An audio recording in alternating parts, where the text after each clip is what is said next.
दीवाना खो गए ना, प्यार मोहब्बत सब हो गए ना। है छत्तीसगढ़ के सुंदरी गरी मैं तेरे संग हो गए ना। है छत्तीसगढ़ के सुंदरी गरी मैं तेरे संग हो गए ना।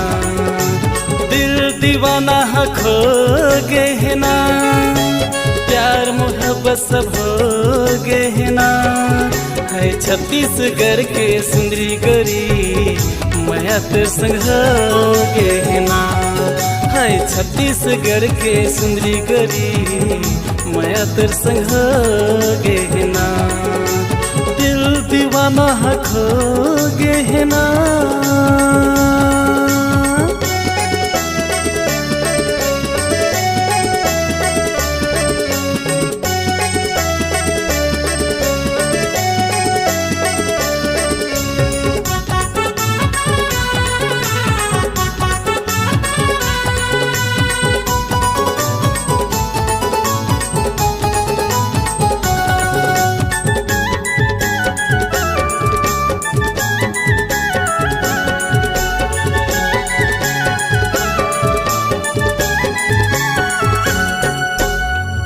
पहली बार इंस्टा मतोला लाइक फॉलो करे हरे।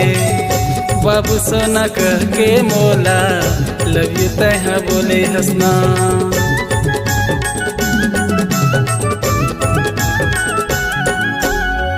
चंदा जैसे रूप है तोरे कोयली सही बोली हरे।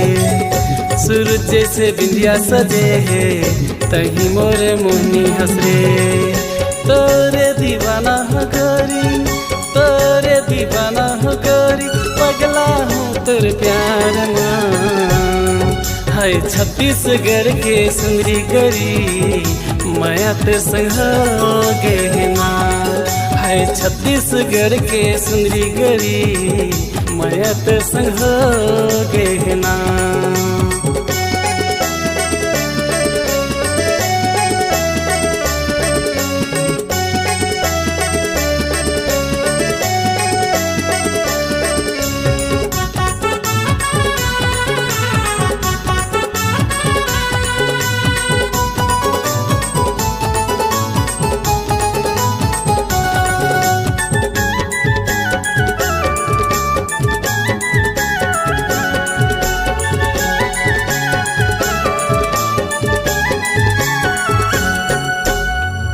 पहली पहली माया है गोरी दगा झन देवे तेरे। छत्तीसगढ़ के सुंदरी हंसता है हाँ माया तेरे संग हो गए है ना।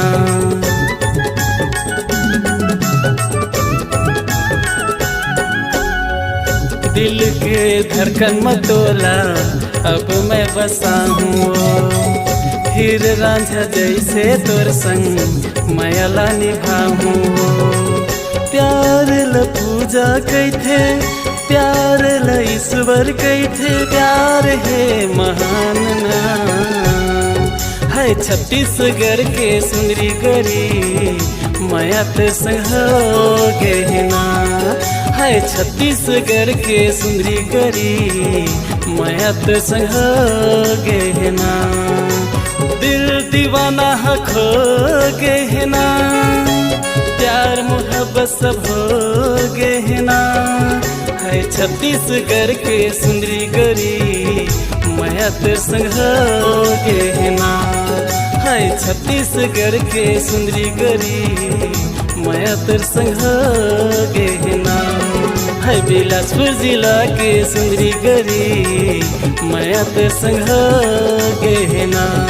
है बिलासपुर जिला के सुंदरी गरी मैं तेरे संग हो गए ना। है छत्तीसगढ़ के सुंदरी गरी मैं तेरे संग हो गए ना।